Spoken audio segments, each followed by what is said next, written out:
Buenos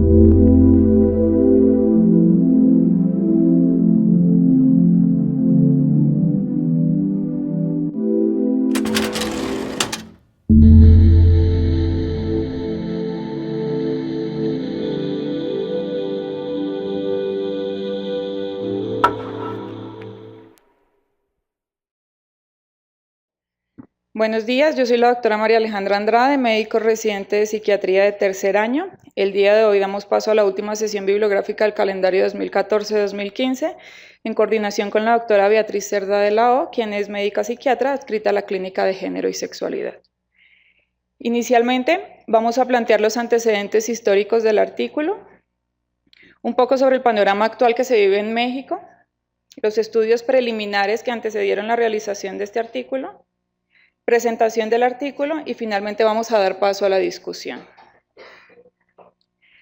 Es de importante relevancia hablar que hacia 1990 en ningún país se había autorizado legalmente la unión por parte de parejas homosexuales y aun cuando para ese momento existía una mayor aceptación por parte de parejas lesbianas, no estaba esta legalizada en ninguna parte. Sin embargo, hacia septiembre del 2000 es Holanda la que empieza a legislar y es el primer país en legislar la unión por parte de parejas homosexuales, lo que desencadena que en la siguiente década múltiples países se unan a esta legislación, entre los que se resalta Bélgica, Noruega, Suecia, España, Sudáfrica, Canadá y Estados Unidos con algunos de sus estados. Dentro de la historia de la legislación de uniones homosexuales, llama la atención que la única ciudad que se abanderó de esto fue México, sin que realmente el país lo aprobara. Es la única ciudad que por sí sola ha aprobado la unión de parejas homosexuales. Entonces, hablando de un poco de la situación de lo que se ve en México y de lo que se ha vivido en México con respecto a la legislación, dentro de los primeros avances, en noviembre del 2006, la Asamblea Legislativa del Distrito Federal aprobó la Ley de Sociedades de Convivencia. Aunque esta ley no aprobaba legalmente la unión de parejas homosexuales, ya entraba y era aceptada y permitía que las parejas homosexuales tuvieran algunos de los derechos que las parejas heterosexuales tenían. Sin embargo, en marzo del 2010 es cuando entran en vigencia las reformas al Código Civil y reconocen el matrimonio y concubinato entre personas del mismo sexo, otorgándole los derechos a las parejas homosexuales.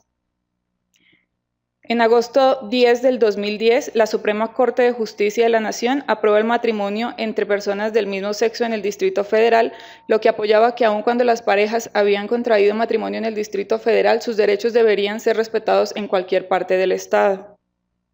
Y en agosto 16 del 2010, solo 6 días después, la Corte Suprema de Justicia dictamina que las adopciones por parejas del mismo sexo son legales, lo cual se plasmó en el artículo 1 de la Constitución Política. Los estudios preliminares a este artículo, hay varios por resaltar que fueron los que dieron como paso y abrieron la oportunidad de empezar a realizar estos estudios. Uno de los que tiene importante relevancia fue el que se realizó por DUNE en 2000, en el que se habla de que las familias de madres lesbianas reportaron un mejor desempeño para mantener un empleo compartido, la toma de decisiones y el trabajo en familia en comparación con las parejas heterosexuales.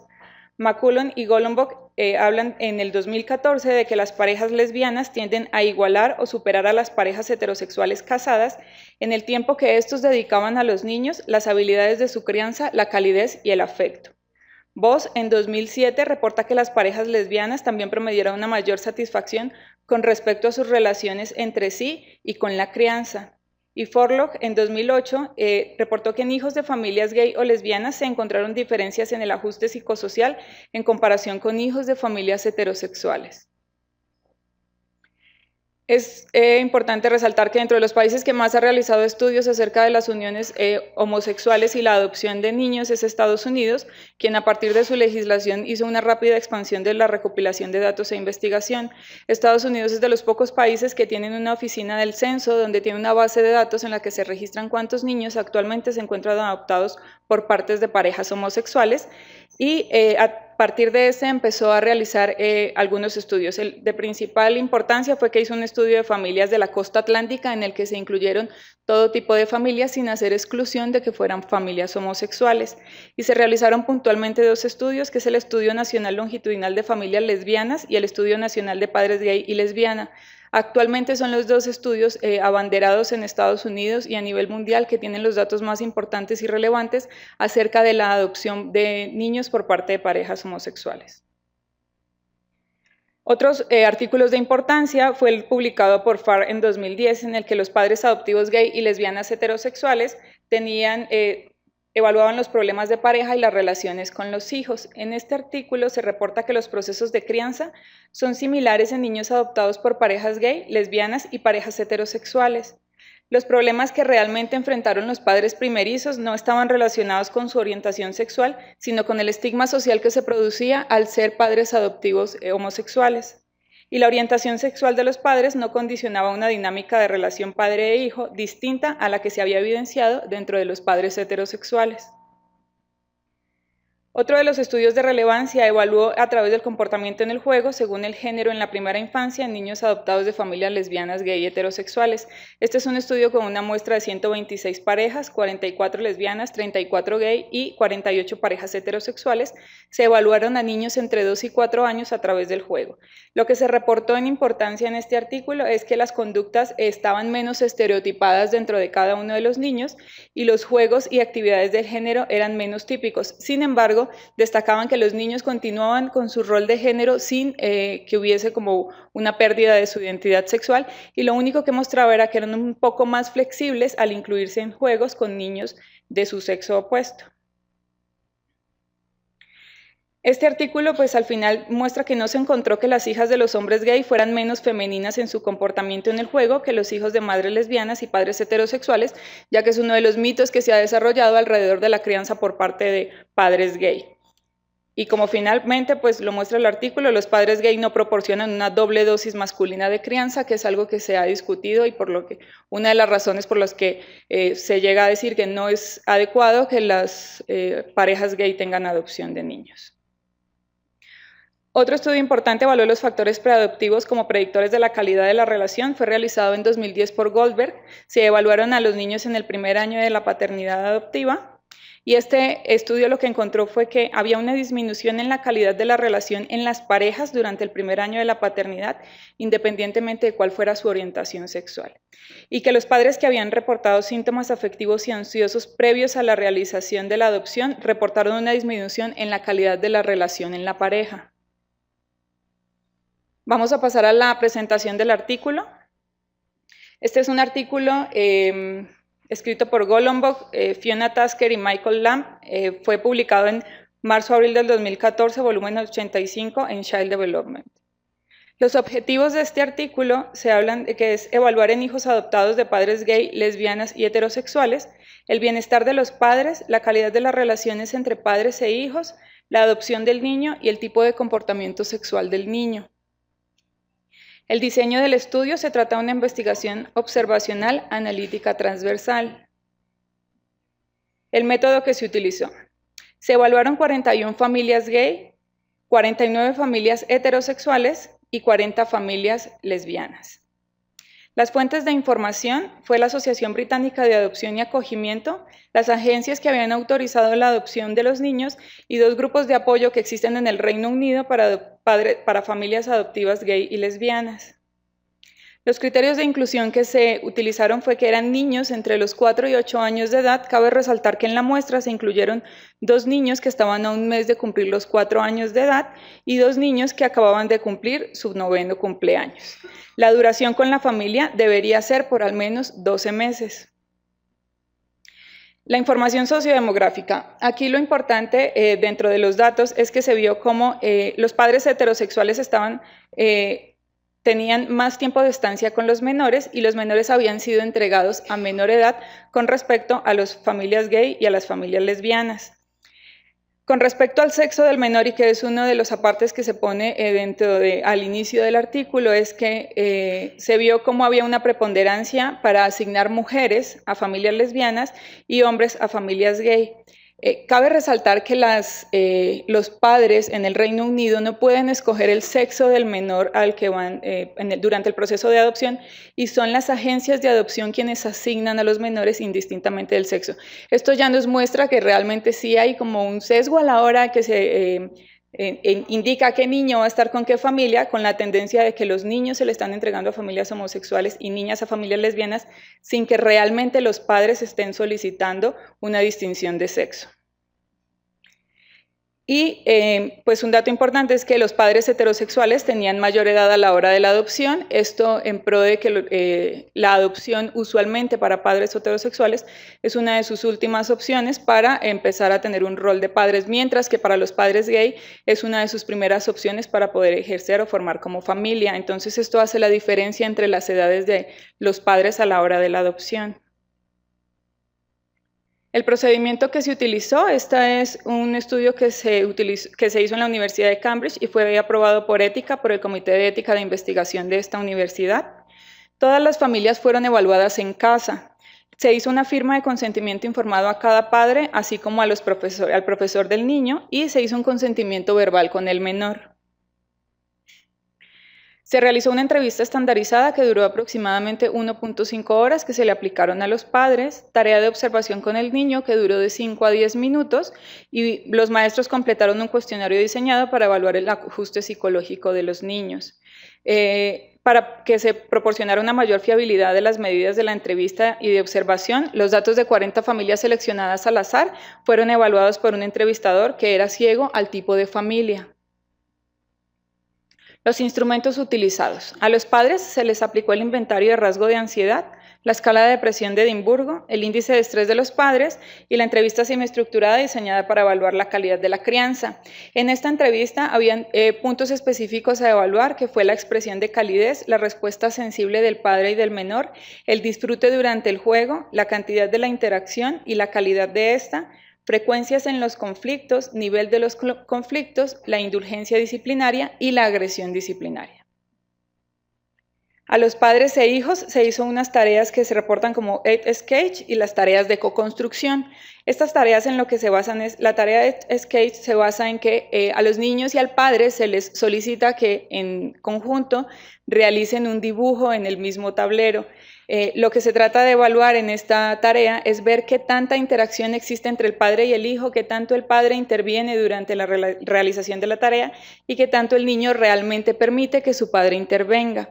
En la tarea de co-construcción se le indica al menor que a través de unos cubos realice alguna estructura o realice alguna construcción específica, y lo que se trata de evaluar es qué tanto el niño acude al padre en el momento de tener alguna dificultad en la realización de esta y cuál es la respuesta del padre ante la solicitud de ayuda del menor. A través de estas tareas se evaluaron 4 ítems principalmente: la capacidad de respuesta del niño a los padres, la capacidad de respuesta de los padres a los hijos, la reciprocidad diádica y la cooperación diádica. Para evaluar cómo era el funcionamiento de los niños, se hizo el cuestionario de fortalezas y dificultades, el cual se aplicó al padre y al maestro. Aquí cabe resaltar que este cuestionario se le aplicó al padre, que en el artículo se denominaba el padre A, que era el que infligía como cuidador primario, el que estaba la mayor parte del tiempo con el niño en casa y usualmente era el padre que no trabajaba. Dentro de las parejas heterosexuales se vio como existía una tendencia a que el padre A fuera la madre, ya que ella en familias heterosexuales continúa siendo la que se encuentra a cargo de la crianza de los menores. El comportamiento sexual se evalúa con el inventario de actividades en la edad preescolar.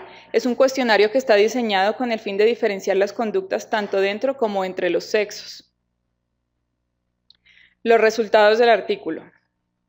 Se encontraron diferencias significativas entre las familias gay y heterosexuales con respecto al bienestar psicológico de los padres, reportando que los padres gay mostraron niveles menores de depresión y estrés en comparación con madres y padres heterosexuales.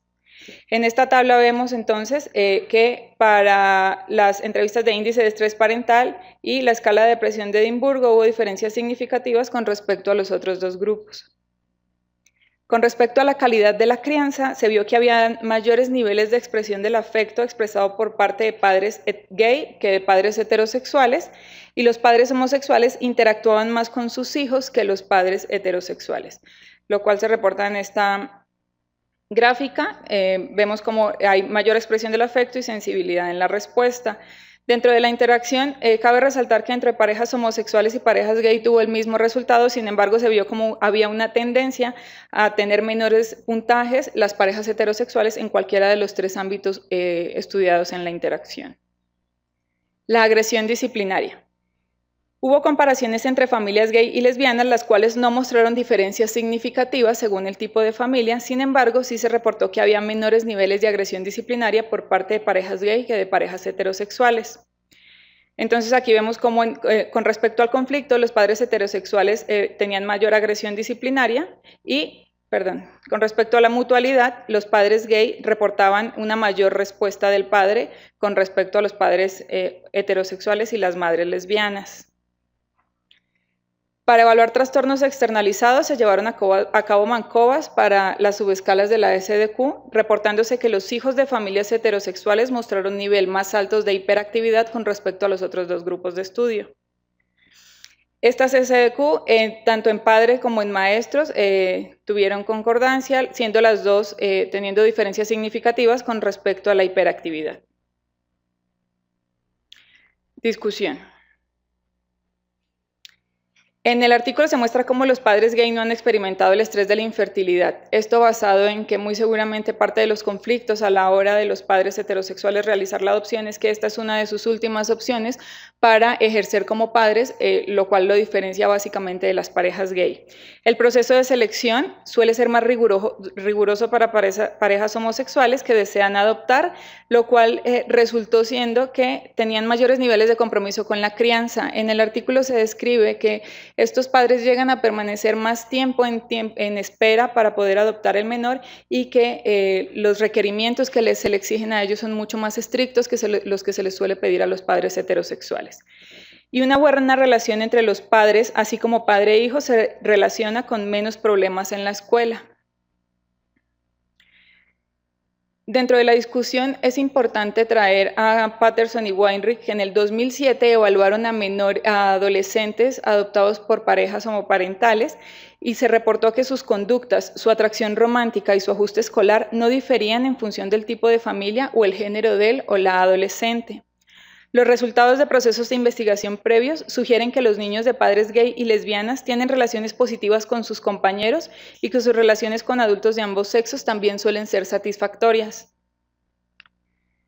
Los resultados del artículo y de los antecedentes que hemos presentado sugieren que las relaciones y los procesos que tienen lugar dentro de la familia son factores importantes en el desarrollo personal y social de los adolescentes, y cabe mencionar que las decisiones importantes sobre la vida de los menores no deben centrarse en la orientación sexual de los padres, sino en las cualidades de las relaciones de los padres, ya que se ha visto que es más la dinámica de pareja y la dinámica padre-hijo lo que llega realmente a afectar al menor, más no la orientación sexual de sus padres. La crianza de los hijos de familias lesbianas y gays se produce en una amplia diversidad de culturas, sin embargo en nuestro país es un tema poco investigado, aún con la relevancia legal que actualmente esto implica. A pesar de que en México ya está legalizada la adopción por parte de parejas homosexuales, no existen registros a la actualidad de cuántos niños han sido entregados por parte del Distrito Federal a parejas homosexuales, y dentro del estudio de este artículo se buscaron antecedentes o estudios por lo menos que se hubieran realizado en Ciudad de México con respecto a parejas homosexuales, y no hay ningún reporte que actualmente se tenga o ningún estudio que actualmente se tenga con respecto a esto, lo que llama la atención aun cuando fueron una de las primeras ciudades que entró a legalizar la adopción de parejas homosexuales. En nuestro aspecto psiquiátrico y en el ámbito como psiquiatras no podemos dejar este tema de lado, y aun cuando no nos dediquemos exclusivamente al trabajo con personas homosexuales, sí, en nuestro trabajo como salud mental debemos saber que existen los códigos en los que se habla de la exclusión y rechazo social con un blanco de discriminación adversa o persecución. En este se especifica que existe discriminación real o percibida, una persecución del individuo a causa de su pertenencia real o supuesta a un grupo étnico específico. Típicamente se abarcan, y lo que de hoy es de real importancia, es el sexo, la identidad sexual y la orientación sexual. Es decir, tenemos que detectar esta clase de cosas en nuestros pacientes para poder dar un buen tratamiento a estas situaciones, para evitar que desde nuestros consultorios se siga dando el estigma a las personas homosexuales. Dentro de las proyecciones que se está haciendo de la CIE 10 a la CIE 11, lo que se está planteando actualmente y la propuesta del grupo de expertos es que se haga una eliminación de todo el apartado F66 que habla de los trastornos psicológicos y conductuales relacionados con el desarrollo y la orientación sexual.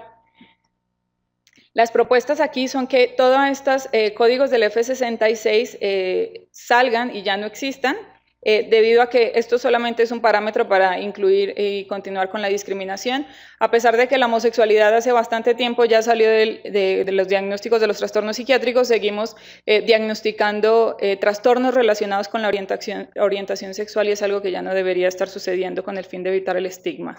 Y dentro de las recomendaciones preliminares se habla que en los códigos Z ya no debe estar relacionado como consejo relacionado con conductas y orientación sexual del paciente, sino que se debe hablar de consejo relacionado con actitudes, conductas y las relaciones sexuales del paciente, esto con el fin de no catalogar como patológico la orientación sexual. Las fortalezas del artículo. Este es el primer estudio que se realiza comparando familias gay, homosexuales y lesbianas en el Reino Unido. Se evaluó el bienestar de los padres durante el proceso de adopción y la adaptación de los menores. Se incluyeron a los maestros de los menores durante el proceso de evaluación. Permite la observación de que las familias heterosexuales, las responsables de la crianza, continúan actualmente siendo las mujeres. Muestra que la interacción de las familias es similar independientemente de la orientación sexual de los padres. Aun cuando se encontraron diferencias significativas para algunos de los ámbitos, se vio cómo la muestra realmente es homogénea y que independientemente del tipo de familia que haya, la adaptación de los niños suele ser igual. Hay evidencia de que a pesar de que la legislación relacionada con la adopción por padres de orientación homosexual existe en el Reino Unido desde hace más de 10 años, siguen siendo sujetos a diversas formas de discriminación en las que ya les habíamos hablado. Es un proceso mucho más riguroso y las instituciones que entregan a los niños de adopción reportaron que se estaban entregando niños de mayor edad con antecedentes de problemas en su comportamiento a parejas homosexuales y los niños menores que tenían menos tiempo de institucionalización se le estaban entregando a las parejas heterosexuales. Mostró que la interacción escolar de los menores adoptados era similar a la de los hijos de padres heterosexuales. Muestra que independientemente del tipo de familia, la crianza de los menores persiste el rol de género. Contribuye a disminuir el estigma de que las familias sin madre no llevan un adecuado proceso de crianza y abre la puerta a que se realicen otros estudios, así como un estudio de seguimiento a la muestra que aquí se incluyó para tener como reportes y resultados más amplios con respecto a la adaptación del niño a lo largo del tiempo. Dentro de las limitaciones que se encontraron es que por ser un estudio transversal, pues evidentemente no se puede describir si habrá un siguiente seguimiento o no de esta muestra. Se desconoce el tiempo en el que los padres realmente estuvieron en el proceso de adopción de los menores, solo se estipula que los padres homosexuales gay duraron más tiempo en proceso de adopción que lesbianas y heterosexuales, y se desconocen los antecedentes psiquiátricos de los progenitores y el tiempo que estuvieron bajo su cuidado. Se desconoce cuánto fue el tiempo de institucionalización de cada menor previo a la adopción. No se describen cuáles son las características específicas evaluadas respecto al rol de género. Se describe que no hubo una pérdida del rol de género, que continuaban con las características, sin embargo, nunca especificaron cuáles fueron estas características y cómo se evaluaron al final estadísticamente. Y el cuestionario de fortalezas y dificultades solo se aplicó al padre encargado del cuidado primario del menor y habría sido importante que se incluyera a los dos padres dentro de la realización de este artículo. No se compararon las variables al final entre el grupo de familias lesbianas y heterosexuales, que era uno de los planteamientos iniciales del artículo, sin embargo, dentro de sus resultados estos no se reportan, y se desconoce la forma en la que se calculó el tamaño de la muestra. Finalmente, la doctora Beatriz Cerda y yo queremos hacer un agradecimiento especial al ingeniero Cortés por su acompañamiento, disposición y enseñanza durante la realización de esta sesión. Gracias.